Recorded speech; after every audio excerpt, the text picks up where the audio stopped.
Blessed is the Flame, An Introduction to Concentration Camp Resistance and Anarcho-nihilism. By Stravinsky. Part 1. Blessed is the match consumed in kindling flame. Blessed is the flame that burns in a secret fastness of the heart. Blessed is the heart with strength to stop its beating for honor's sake. Blessed is the match consumed in kindling flame. Hannes Anish, Jewish partisan fighter.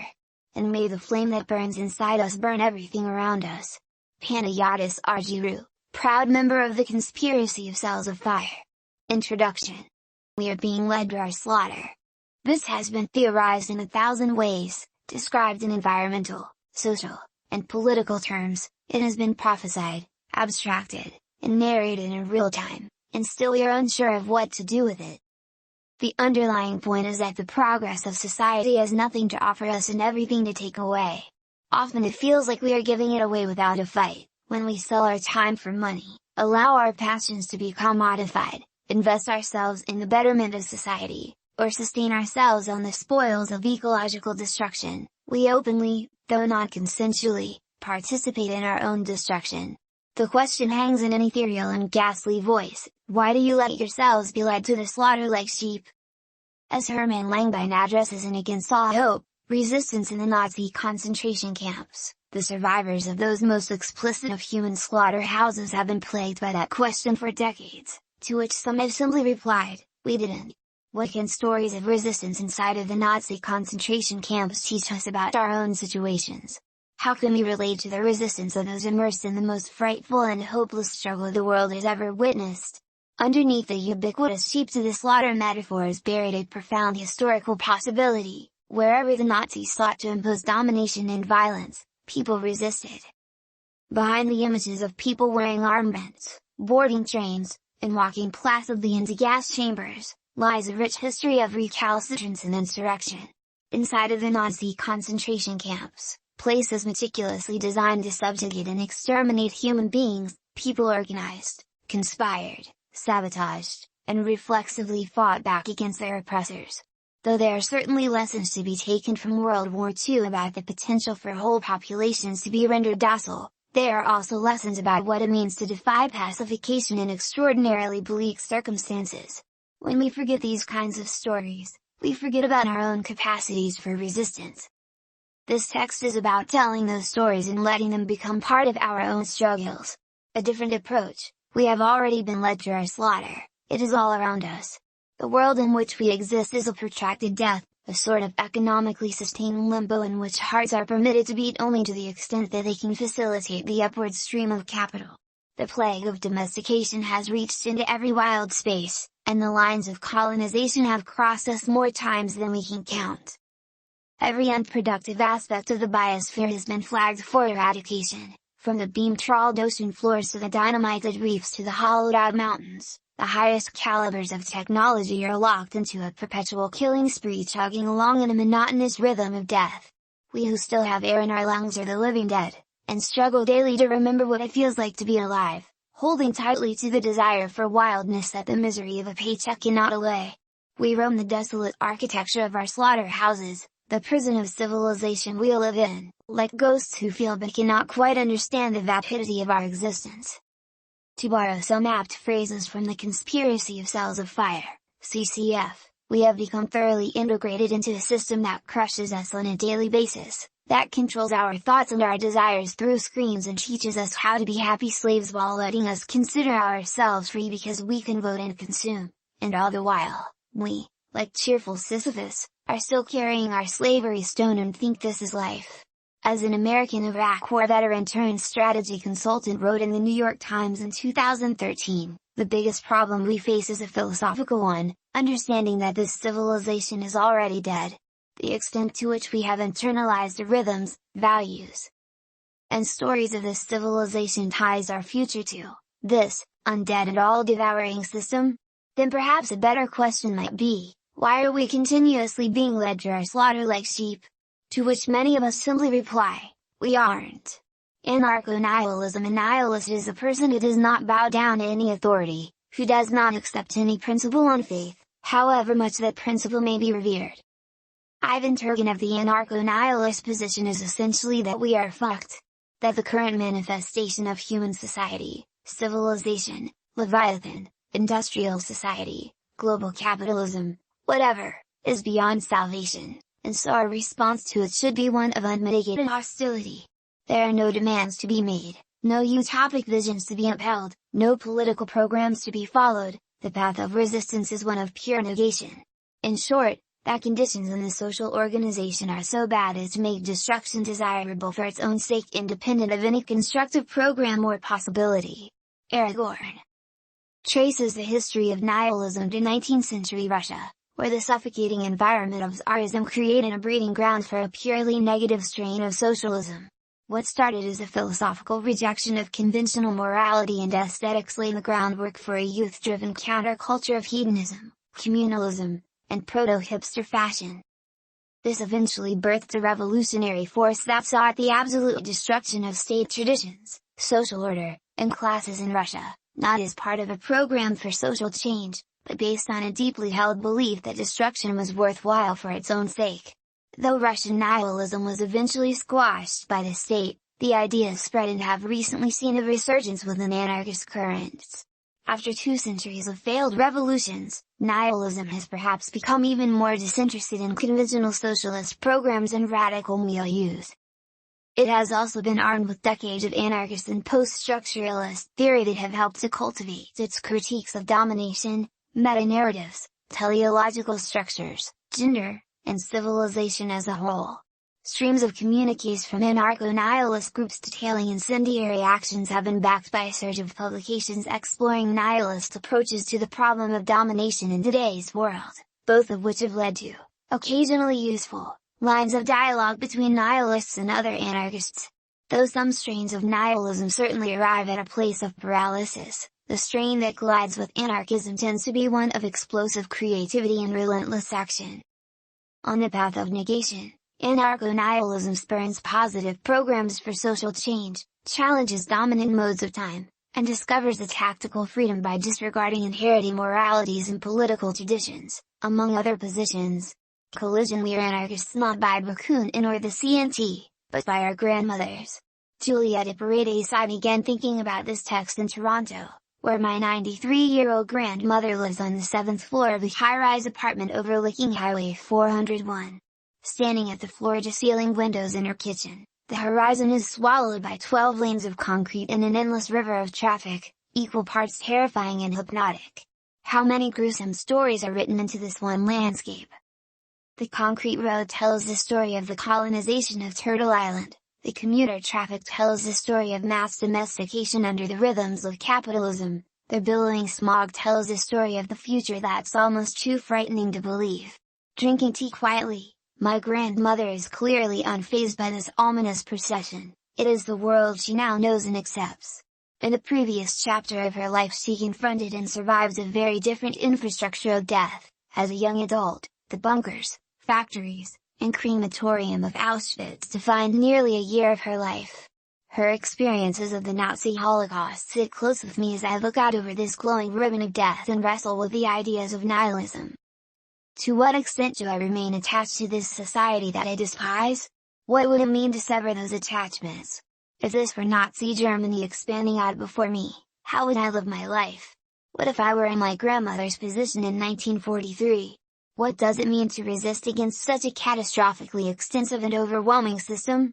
This collision of anarcho-nihilism and concentration camp resistance came about primarily as a coincidence of the literary indulgences.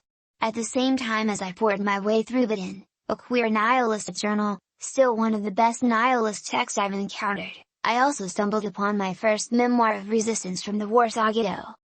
As so often happens, connections began to jump off the page, and it seemed ideal to pursue these two subjects simultaneously. Since then, I have found that they speak poignantly to one another, and when held together seem to create a stereoscopic depth that has helped me to grapple with the weight of both topics simultaneously. I'll admit from the outset that I have low ambitions for this project. My intention is not to comprehensively explain, reinvent, or critique nihilism or anarchism more generally. Rather, I want to feel out these ideas and see how far they can take me. Like the authors of the nihilist journal I am interested in finding tools, not answers, with an emphasis on building. Similarly, I have no aspirations to shed new light on the Nazi Holocaust, or offer any startling new interpretations. Despite all of my research, the subject still feels somewhat untouchable, an end to a conversation rather than a beginning. If nothing else, I would like to unearth some stories of resistance that do not often get told, and in doing so, to bring the Holocaust into the realm of anarchist thought in a meaningful way so that at least we have something to say about it. I hope to open the doors to other anarchists who have a personal connection to these histories, or who share an interest, so that we might incorporate them into our lives in productive ways. At heart, this book is about tapping into the instinctual rebelliousness that resides underneath of every organization, affinity group, project, and action that we participate in, that reflexive spirit of resistance rooted in the basic existential understanding that recalcitrance is simply a more meaningful and joyous form of existence than docility. Too often our insurrectionary urges get bogged down in ideological costume, rhetorical mandate, and hobbyist paradigms. We channel our energies into dubious conduits of prefabricated dogma and inevitably burn out or become listless at the very mention of revolution. Forms of resistance rooted in social obligations and lifestyle choices all too often fade into lives of despondency, alienation, boredom, or material comfort. It speaks to the very nature of our domestication that we only choose resistance so long as it feels like something we can win. That's where nihilism enters the picture. I am interested in the sort of resistance we pursue, not because we necessarily believe it will produce desired changes or lead us into a brighter future, but because it is the most meaningful response to this world we can imagine. Because we simply can't stomach the idea of being passive in the face of a system this brutal, regardless of how far we may be from our dreams. Nihilism urges anarchists to embrace our feelings of cynicism around radical milieus, our feelings of boredom with prescribed methods of resistance, our feelings of hopelessness in the current landscape of domination, and to engage in forms of revolt that cultivate immediate joy in moments of liberation. And that's where the Nazi Holocaust becomes particularly interesting. Concentration camp resistance challenges nihilism to consider just how bleak it is willing to get. The resistance of those in the lagers who were deprived of every vestige of hope, every morsel of inspiration, and every shred of comfort, poses rich questions about how much hopelessness we are willing to wade through for a chance to fight back. It reminds us that resistance is not just about getting results, but about our reflexive reactions to oppressive situations. Whether we succeed in overthrowing our oppressors and bringing about a brighter future can only be secondary to the visceral need to rebel against the shitty conditions of our lives. Both topics, anarcho-nihilism and concentration camp resistance, challenge anarchists to realize a spirit of resistance that can endure horrific conditions, that can weather the storms of absolute futility, and that can still muster an exuberant desire to rebel. The ceaseless log in the Holocaust experience is a very condensed version of most of what life is all about. Dory Love. This is not a book about happy endings. Almost every story ends with mass torture, slaughter, and enslavement. When the liberation of the camps occurred, it was not because internal resistance had brought the Nazis to their knees, but because of the arrival of a different team of imperial state armies. A typical leftist approach to this topic might try to emphasize the effectiveness of concentration camp resistance, to paint portraits of heroes who hastened the end of the war, or to only celebrate the moments of successful escape. A nihilist approach might be just as content to emphasize all of the times that action accomplished nothing, all of the times that rebel strategies failed, all of the acts of resistance that did not even survive for us to hear about them, to stand back with all of that information and to still be able to say, "That's great." From a nihilistic approach, we can celebrate the failures of resistance, because in them we find a sort of resiliency and substance that may serve us better in our current situations than mere stories of triumph. Though it would be ludicrous to overpronounce a comparison between our situations today and the concentration camps of World War II, the institutionalized brutality and the systematic disempowerment many of us feel certainly resonates. Many of us who experience or at least recognize the horrors of modern society can relate to those before us who were turned into numbers, deprived of the last vestiges of human dignity, and transformed into totally submissive objects. Most of us alive today experience nothing near the brutality of Treblinka, however the mechanisms that were used to subjugate Halfland, the prisons that were used to contain them, and the underlying logic of Nazi Germany that made the camps possible all persist in abundance. Those who have survived the ongoing 500-year colonization of Turtle Island will surely recognize many of these as the same methods used to displace and eradicate their people, and that continue to serve colonial states at their expense. The colonization of this land was, after all, of great personal inspiration to Hitler himself. For a variety of reasons history has exceptionalized this particular genocide, but I've come to understand it as part of an unbroken continuum of domination that neither began nor ended with Hitler. It's important to remember that the Nazis didn't have to build all of their own camps. Some of that work was done by the social democratic governments prior, nor did they have to decommission all of them after the war. The Soviets put a couple of them to good use. Let's also remember that the post-war trials of Nazi actors were conducted under the explicit understanding that most governments of the world are guilty of perverse, unconsensual human experimentation. Most notably, the United States, from where many of the Nuremberg judges came, had been involved in this kind of brutal scientific experimentation throughout much of the 20th century, infecting prisoners with malaria plasmodia, infecting death row prisoners with pellagra, or testing the effects of nuclear radiation on general populations. The Nazis were only found, or remembered as, guilty because they lost the war. Their camps were not fundamentally unique, though they certainly brought a devastating industrial flair to the whole concept. Giorgio Agamben has aptly argued that the concentration camp is a defining feature of modern politics, as it represents a site of exception from the enlightened facade of civilized society. Indeed, everywhere we look today we see Nazi machinations at work, though these parallels are often too controversial to utter. And yet for those willing to see it, from the Gaza Strip to the Toronto Immigration Holding Center, from the factory farms to the Alberta tar sands, the logic of this civilization continues to show its true colors. In order for some to live safely, others must be declared ballast existence and be shackled, violated, and killed. In order for humans to thrive, the earth and all of its other inhabitants must be subjugated and ravaged. Although the uniforms have changed and the tactics have evolved, the same basic struggle against domination continues.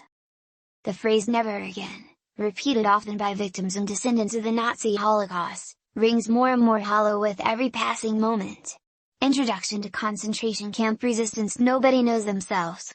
Sometimes when somebody is really nice to me I find myself thinking, how will you be in Sobibor? 12 Blatt absolute subjugation. To provide a quick overview of the Nazi concentration camps is an overwhelming challenge, and so I will limit my scope here to the topic at hand, resistance, and specifically the conditions for its emergence. This approach is important for understanding the context in which resistance happened, but also for understanding the context in which so much resistance didn't happen. As mentioned earlier, debates around passivity and sheep-like obedience have dominated discussions of the Nazi Holocaust. An essay on resistance within the camps risks playing into a narrative that once again casts shame or criticism on those who did not fight back, a narrative I refuse to indulge.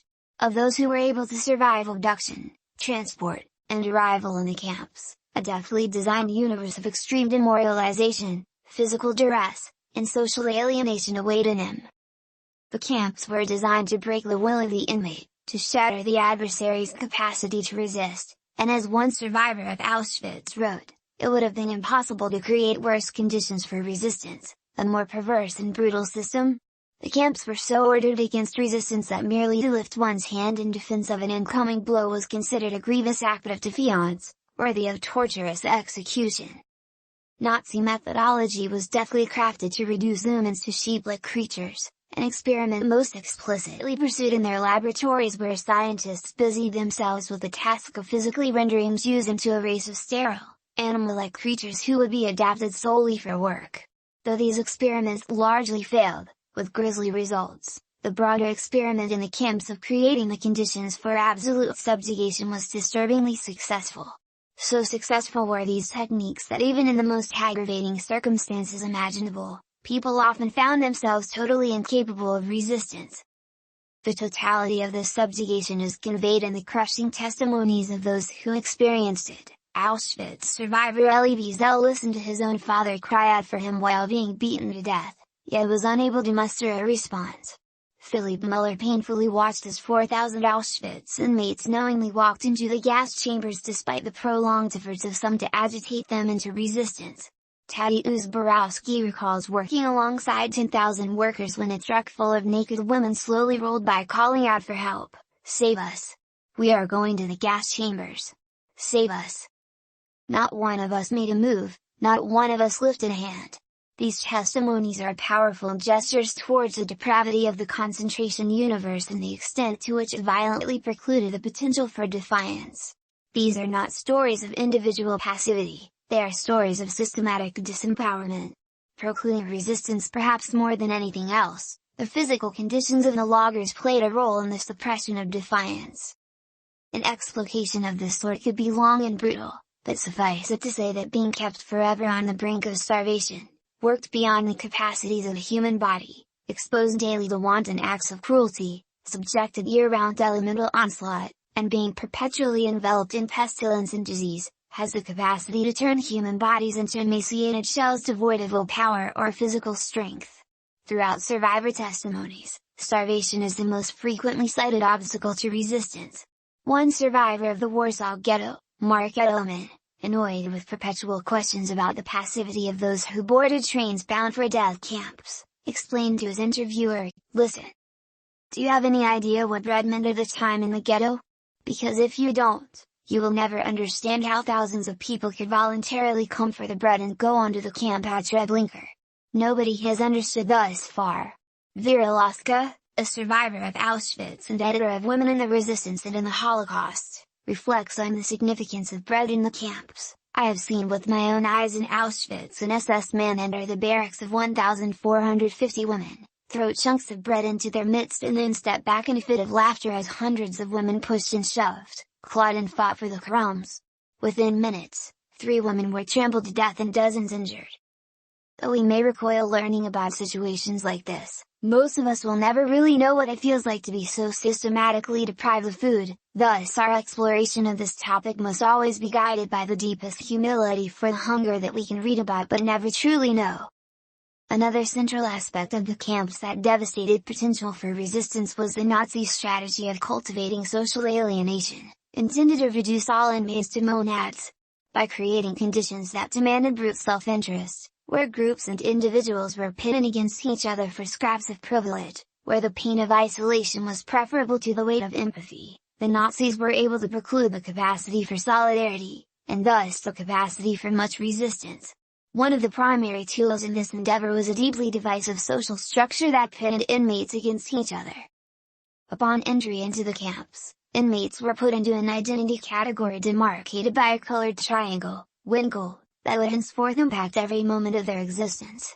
Criminal prisoners, mainly Germans, wore green Winkles; political prisoners, for example communists, anarchists, etc., wore red; Jehovah's Witnesses wore violet; male homosexuals wore pink; antisocials, for example Romas, mentally ill, lesbians, etc., wore black, and Jews wore the dreaded yellow star. These triangles were sometimes elaborated by marked letters indicating a person's country of origin, which also had deep implications for how one would be treated in the camp. The arbitrary organization of these identity categories into a violently enforced hierarchy defined social life in the lagers, and served to undermine solidarity between inmates. Hannah Arendt observed that in the camps, the gruesome and grotesque part of it was that the inmates identified themselves with these categories, as though they represented a last authentic remnant of their juridical person. Because these identity categories came to be so internalized and cherished by the inmates, connections between inmates were inherently governed by Nazi strategy. The differential treatment of these artificial groupings created deep fissures between prisoners. Greens were often tasked with running the camps as senior inmates, responsible for the operation of a particular section of the camp, and capos, heads of labor crews. Because an ordinary prisoner was completely at the mercy of his capo and senior block inmate, the character traits of these functionaries often determine one's chances for both survival and resistance. Beneath these in the hierarchy were other prominent positions that offered opportunities for non-lethal labor, extra food rations, or other privileges. Competition for prominent positions was fierce, literally life or death, and such assignments could only be kept by appeasing the SS officers who appointed them. Those who attained prominent positions held them tenaciously, which under the gaze of Nazi officers tended to evoke a certain level of sadism.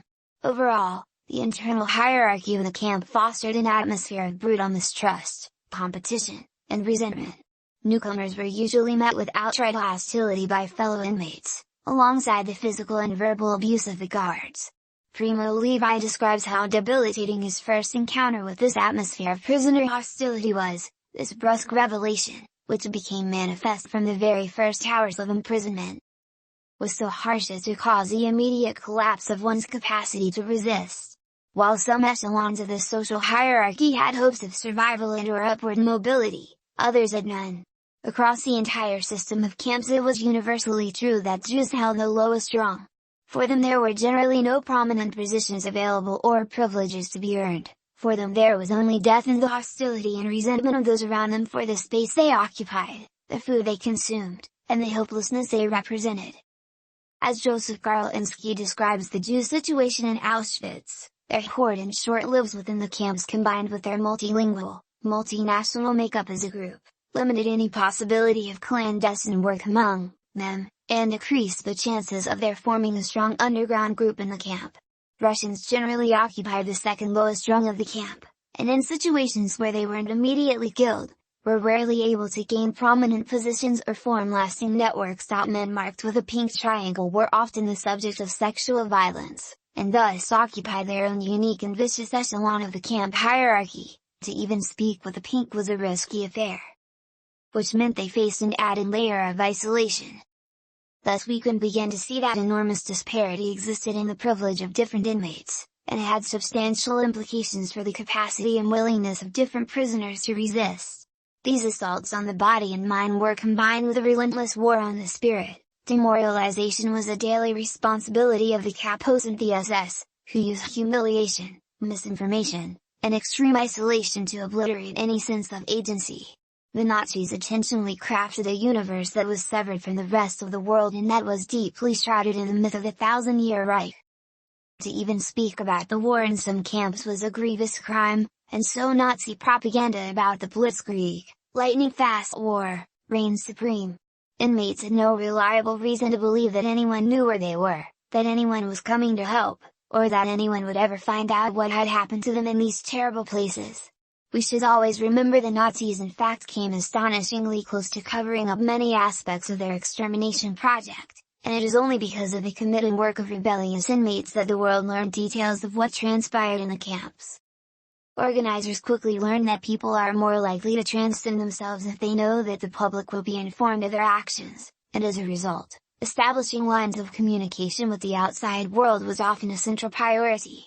Lastly, daily life within the camps was intended to overwhelm and disempower the inmates with cruel, often bizarre and inscrutable laws and practices. Primo Levi informs us that the rules governing life in the camps were infinite and senseless, in addition to the guidelines around work, which were themselves a Gordian knot of laws, taboos, and problems. These irrational elements of Nazi control created an environment in which, as one German guard explained to Levi, "Ist kein Warum, there is no why here." This was a universe in which the SS would often provide costly health care to one of their torture victims only to send them to the gas chambers upon recovery, and in which workers would be ordered to carry bricks upstairs in an assembly line and then jump out of a window to gather more bricks. Whoever broke bones would be hospitalized, healed, and then sent to the gas chambers. This was a universe in which the number of buttons on one's jacket must always be 5, beds, made mostly of wood and ice, had to be perfectly made every morning, and in which one's capacity to choose an appropriately fitting wooden shoe at an eye's glance might determine chances for another day of survival. The innumerable strange and contradictory aspects of camp life reinforced the absoluteness of Nazi control, and further obliterated the agency and morale of the inmates. The conditions for resistance from all layers of meanness and insidiousness, the depraved vermiconies crawling in cozies up to the SS, blissfully betraying their acquaintances and friends, opponents, and human dignity itself. The golden age of unprincipled persons is dawned. Pierre Gregory, who fell victim to an informant in Sachsenhausen. For those few individuals who were able, and lucky enough, to survive these conditions and maintain both the will and physical capacity to resist, an entirely new world of complications and obstacles awaited. One of the most debilitating mechanisms employed by the SS to discourage resistance was a policy of collective responsibility, whereby any act of revolt, sabotage, or escape was met with brutal punishment, not only for those involved, but for an arbitrary selection of other inmates. Witold Pilecki, who established the first resistance organization in Auschwitz, learned this system of collective responsibility harshly upon his entry into the camp. Before entering the front gates, a prisoner was chosen at random and told to run to a post at the side of the road. 10 men were then dragged out of the ranks at random and shot with pistols as collective responsibility for the escape, which the SS themselves had staged. This lesson was further reinforced when, a month after Pilecki arrived at the camp, one prisoner was absent from a morning roll call, which sparked an SS commander to order a penal stand at attention for the entire camp that lasted 18 hours on a bitterly cold, sleeting day, and involved relentless beatings from the SS. This punishment killed approximately 200 inmates, and several hundred more were hospitalized. Standard policy in Auschwitz would later become that for every escapee, 10 prisoners would be locked in dark cells without food or water until they died or the escapee returned. Sometimes the fugitive's family would be arrested and brought into the camp. These policies deeply complicated any acts of resistance for obvious ethical reasons, and resulted in some resistance groups implementing a no-escape policy to prevent such outlandish retributions. Outside of Auschwitz, partisan fighters enacted a no-shoot policy in the vicinity of the camp for the same reasons. Another impediment that awaited would-be resistors was the Nazis' prized networks of informants. The political department of the SS maintained elaborate webs of snitches, called special commissions, throughout each camp, which were all too easy to establish within the internally hostile and competitive social fabric. Starving, isolated, and petrified inmates were often faced with a choice between cooperation or torturous execution. Garlinsky explains, in such a brutal struggle for life, with no quarter given, where for many any trick was legitimate if it were to one's own advantage, the average level of honesty and comradeship was bound to be low. The informers were recruited from various nationalities. They were on every block, almost in every commando. Other inmates became snitches of their own initiative in hopes of currying favor or privilege. These networks of informants were tasked not only with weeding out members of resistance organizations, but also with aggravating existing tensions between groups, or with agitating existing ideological differences within groups. The SS even went as far as to set up a snitch box in the middle of Auschwitz where inmates could anonymously rat each other out. This intense concentration of informants in the camps, combined with the policy of collective responsibility, crushed some resistance activities and dissuading others from even trying. And still, in spite of these and a host of other factors that destroyed almost any possibility of resistance, we are nevertheless faced with a rich history of sabotage, insurrection, mutual aid, escape, spontaneous defiance, and underground organization within the camps. Inmates overcame social isolation to form deep bonds and endure in unfathomable material conditions to bear witness to what they had seen. They rebelled despite the brutal repercussions and orchestrated escapes against all odds. Resistance organizations even managed to mitigate the impacts of the special commissions by developing security cultures that were nearly impenetrable. They functioned in such secrecy that even in camps where a resistance organization was active for years, the overwhelming majority of prisoners knew nothing about it. Informants were frequently killed by rebels, through mock trials in hidden rooms, swift force, or covert assassination. In one case, castor oil was put into an informant's soup, and when admitted to the hospital he was given a lethal injection by a doctor who was part of the resistance. In another case, an informant's X-ray plates were secretly switched with those of a tuberculosis patient, which meant that he was soon given lethal injection by the SS themselves. The best-known Gestapo informer in Auschwitz was given a sweater containing typhus-infected lice that killed him within weeks.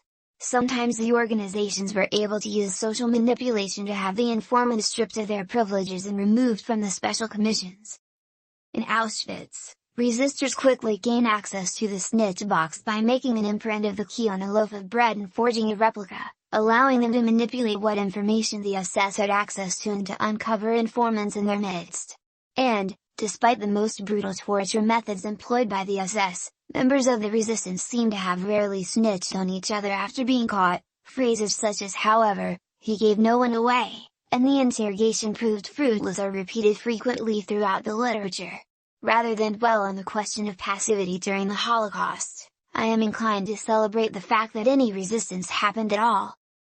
Alongside the deeply misanthropic and depressing insights we might glean from the camps, there is also a great deal for us to cherish. For all of us who have witnessed our own resistance networks stifled by state surveillance, interpersonal conflict, hopelessness, and the material strain of keeping food on the table, the loggers provide proof that even in the most overwhelming situations people can still find creative and sustained ways to fight back.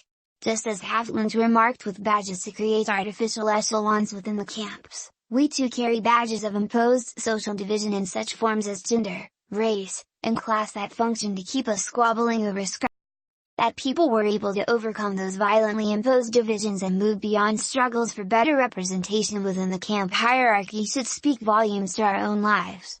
And just as organizers in the camps were able to defy the special commissions and develop tight security cultures to keep themselves safe, so too can we find ways to combat the unending policies of infiltration and COINTELPRO-style neutralization tactics that we are up against. While much could be said on specific definitions of resistance, in the realm of concentration camps, I tend to agree with the broadest definitions offered. Everything could be treated as resistance because everything was prohibited.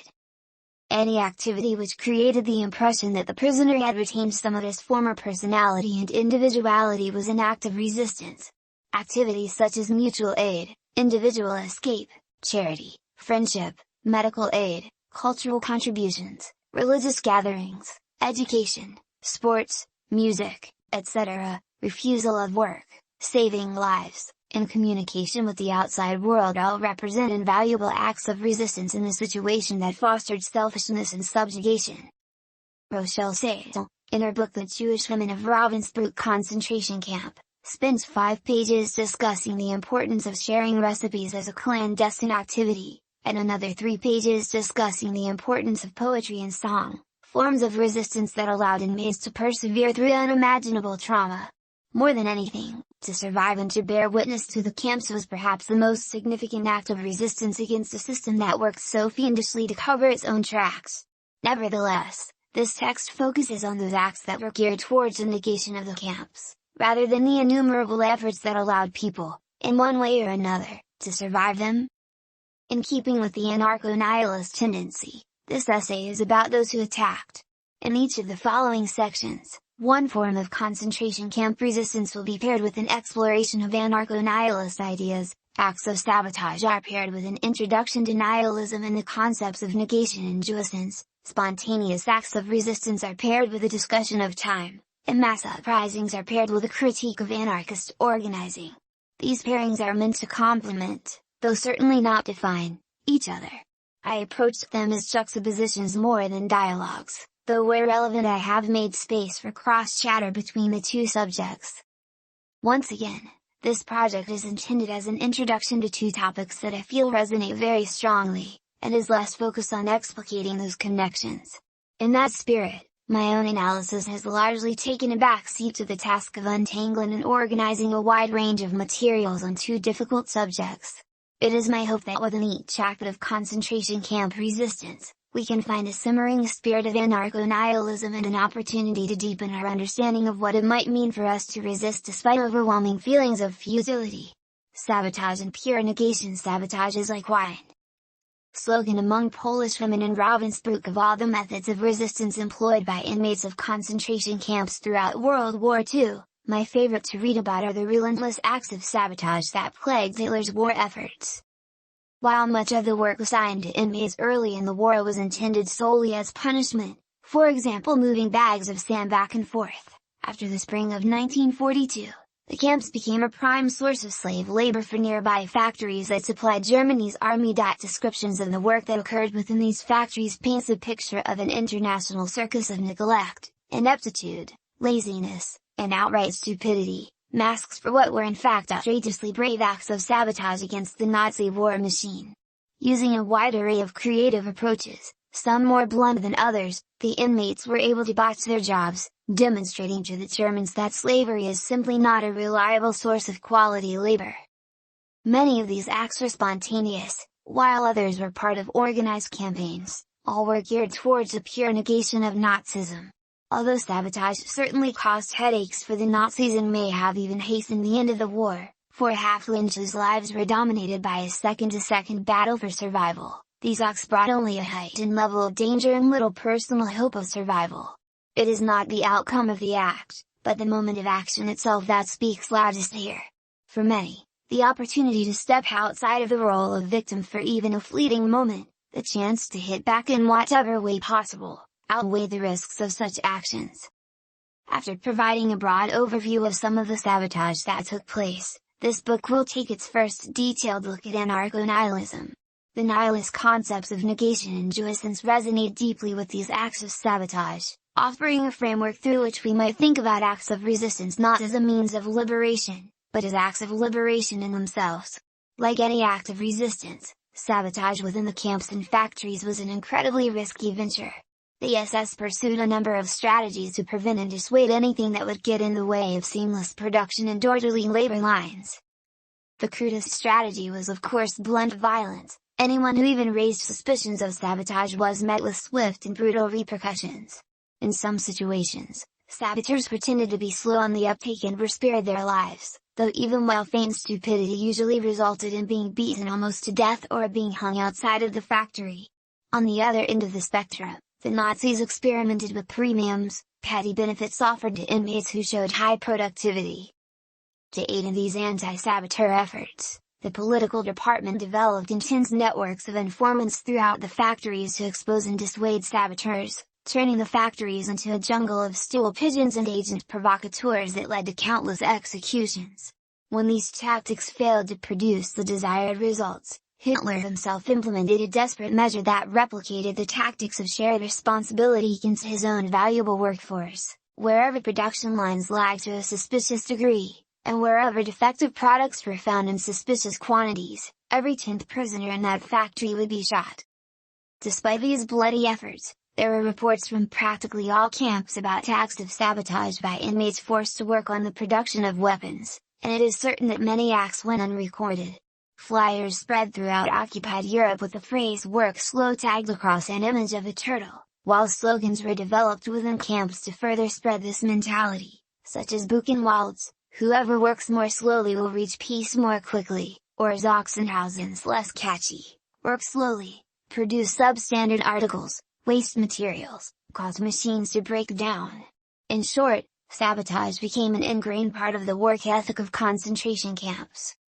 Sabotage in the lagers to begin. Some acts of sabotage were targeted directly at the modes of production within the Nazi war economy. Steel plates used for constructing tanks were mysteriously buried under rubble, key materials were misplaced, tools and bricks were accidentally damaged, and perfectly good airplane motors were deemed damaged and sent to the junkyard. Entire stockpiles of ammunition were dumped into lakes, shipments of fuel were poured out onto the ground, and salt was added to gunpowder by the women of Ravensbrück, rendering it useless. In Fallujah, French engineers constructed excessively heavy airplane wings that would pass inspection but certainly cause problems in the air. In Auschwitz, women sabotaged the production of plant-based rubber by simply burning half of the harvested seeds. Ships coming out of the Jastrem factory were improperly welded, grenades coming out of a factory near Auschwitz failed to explode, and machine guns produced by inmates of Mauthausen were completely dysfunctional. Rockets produced in Dortmund inexplicable quantities of urine in the electronic components, courtesy of the Russian inmates. In 1943, a Polish inmate named Jan Schott was able to sabotage large quantities of anti-aircraft missiles by shifting the precise alignment of the detonators ever so slightly, resulting in 2 months' worth of faulty weapons. The website bogged.org documents testimonials from Hungarians who survived the Nazi Holocaust, and includes the otherwise unpublished stories of at least a dozen survivors who engaged in sabotage while in the camps. Maria Jakubovics recalls her crew's habitual sabotage of the production of oil bombs. "We sabotaged whenever we could by simply not inserting the fuses into the bombs. When they realized it, we of course got 25 blows with a club, but we would still do it nonetheless." One woman who was put to work in Auschwitz fixing the piles of clothes taken from incoming Jews reports, "We sabotaged work in a way that we made clothes unusable on purpose." A woman at Bolsenberg who was put to work in an airplane factory reports, "We sabotaged work in whatever ways we could. We broke the drills, presses, and everything that could appear to have happened by accident. Because some inmates were put to work as bureaucrats, a great deal of sabotage could be accomplished from behind a desk with nothing more than the stroke of a pen. With this method, unskilled workers were deemed experts and sent to do important work on the factory line, while those with valuable skills were sent to dig trenches. On the other hand, skilled workers who could be trusted to do sabotage work were handpicked for specific jobs in which they could cause maximum damage. A third tactic involved fudging roll call numbers such that some inmates were simply overlooked by the SS and spared from work for days at a time. In at least one situation, a doctor falsely diagnosed an entire work crew with typhus in order to have them all put on quarantine and delay the delivery of an urgent order of weapons. Organized sabotage efforts often united people of different nationalities and political ideologies towards a common goal. In one case, 24 inmates who established a Polish-Russian-German sabotage group at a mine in Jaszowice, tore the conveyor belts, hid the tips of mining drills, and, instead of coal, loaded stones. In another case, 400 Russian and German political prisoners working at the Heinkel work aircraft plant conspired to use magnetized wires to disorient plane navigation systems. The workers were able to sabotage an entire fleet of aircraft without the inspectors finding any faults. Out of a total of 120 aircraft assembled, not a single one was fit for use. In some cases, organized sabotage efforts were successful in creating larger-scale disruptions by undermining entire infrastructure projects. In the spring of 1942, when the crematorium at Dachau was deemed unfit, the camp management ordered a larger one to be built complete with its own ovens and gas chamber. The German capo in charge of the project was a communist, and intent on hindering the construction effort. His instruction to the workers was to the tune of, "Comrades, the gas chamber through which all of us may be intended to march must never be finished. Work slowly. No, sabotage whatever you can." Though they did complete the crematorium, the cement did not bond properly, the foundation turned out to be too weak, and the mortar and the brickwork crumbled so that the whole unit had to be torn down and put up again. The second construction was rushed, and the SS were forced to abandon the extra gas chamber. End of part 1.